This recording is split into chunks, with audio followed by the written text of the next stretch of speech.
Welcome to LeanVerse, where lean thinking meets modern life. I'm your host, Bernadette Hill, and I'm joined by my co-host, Tatiana. We're two Lean Six Sigma black belts who spent our careers helping people and organizations simplify, improve, and thrive.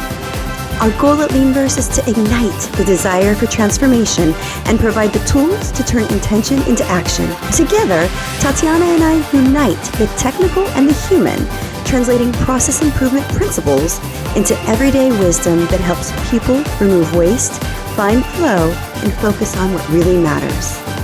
In this first episode, we're demystifying lean, because whether you're a seasoned practitioner or just curious about how lean thinking can make your life a little bit better, you're in the right place. You just talked about lean as a human empowerment tool. Wonderful point. So I saw aligns very, very well with the continuous improvement shift philosophy, which is Kaizen is as a philosophy, right? And very simple. In manufacturing, that's how I learned Lean Six Sigma to begin with. Maybe right at the beginning, that was my little first Kaizen. Hi, welcome to LeanVerse, the new podcast where we explore lean thinking in modern life. My name is Bernadette Hill, and I'm a Lean Six Sigma black belt and a continuous improvement professional. Hi everyone, I'm Tatiana, co-host of the LeanVerse with Bernadette Hill. I'm a business operations and continuous improvement leader. And together we geek out about all things lean. Geek out on Lean Six Sigma methodology. I am joined by my co-host Tatiana. Let's dig in. When I teach Lean Six Sigma at UC Davis, I say one thing. Lean is about making things simpler. That's it. Mm-hmm. And if you can start practicing and using it, you will free up the time of the things that you're holding on to. Some of those things you can't even control, but you're holding on to those things, those extra appointments, those meetings, those obligations, right, in your personal life.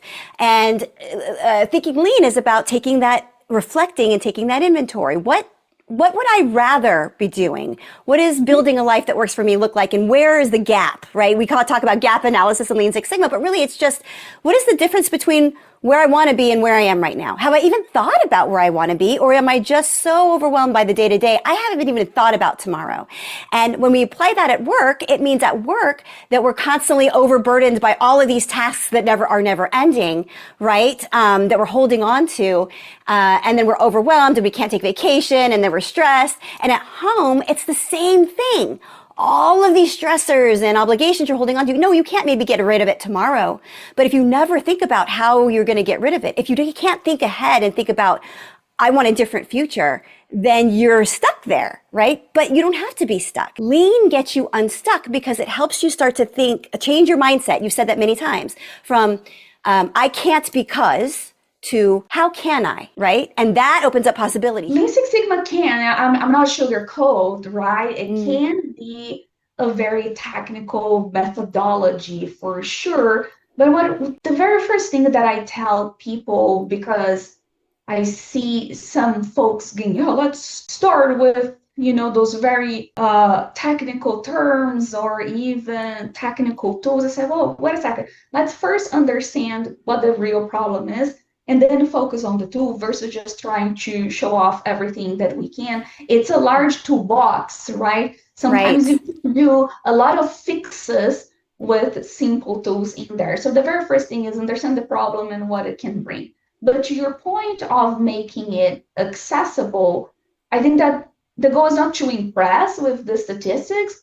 It is to make change that it's understandable and actionable, right? So I do tell people every time that I'm training, say, hey, lean is business making sense. Let's demystify everything else, right? It's accessible for everyone. Okay, continuous improvement is just a philosophy. It's really about just, making little incremental improvements every day because we have faith that tomorrow is going to be better than today. I can do yoga every single day, really, just because it makes me feel good, maybe, and because I know that it will provide me some long-term benefit, right? And that's continuous improvement. And I have faith that 20 years from now, my body's going to be a lot more flexible, right? That's that faith that it will get me to that transformation I want in the future. And you know that if you practice then you're setting a goal. And that is the difference. So continuous improvement it works wonders in terms of, let's take a look at the current state and think about and know that I really do have power to control certain things in my life. And I can look at my life and go, this is not working. And I could set, micro goals or little mini goals till I get to some future state. Or I could go and say, I'm just going to do something a little bit better every day and know that, just have faith in the future that I'm going to end up in the right place. But what we often use it for in our professional worlds, and what becomes very powerful is when you know that it can help you achieve your goals. And if you just set your goals, then now you've got something to aspire to, right? And that's the real power of continuous improvement. Yes. And if you don't mind me building a little bit on what you said, I think the beauty of the continuous improvement mindset, because you're highlighting the 1% better every day, right? It's so powerful because you finally come to terms that it's okay to bite that elephant in small pieces, right? Sometimes people, they have big goals, and I do believe and love them, but they can become very overwhelming in your personal life, in companies as well, because it generates a lot of disruption and resources. If you say, you know what, I'm gonna boil the ocean on Monday. Right. You hit on so many great points. In white belts, I'm teaching Lean is about making things simpler.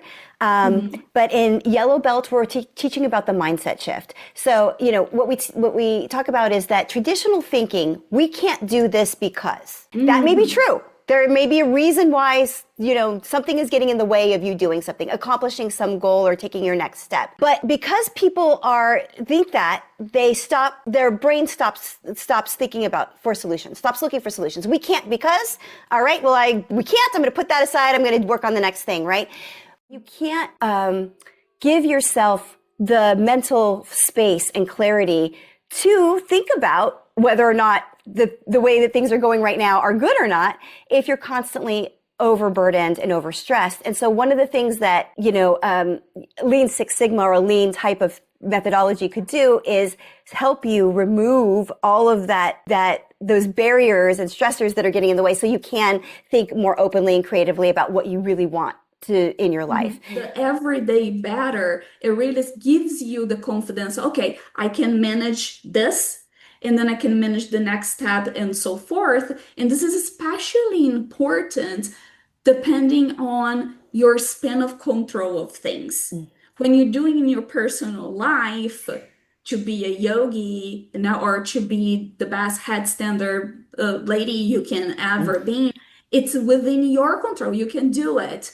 But if your goal it is to bring 10 friends to have that practice on Sunday, 6 a.m., there is a lot of work that you're going to need to do for people to see the value and get there and bring all those other people's department together and get that goal as well. If I'm consulting for a company, a business, a department, I really try to understand their problem first and bring their real type of problems, so it's simple for them to make the connection with the methodology and how it's applicable for them.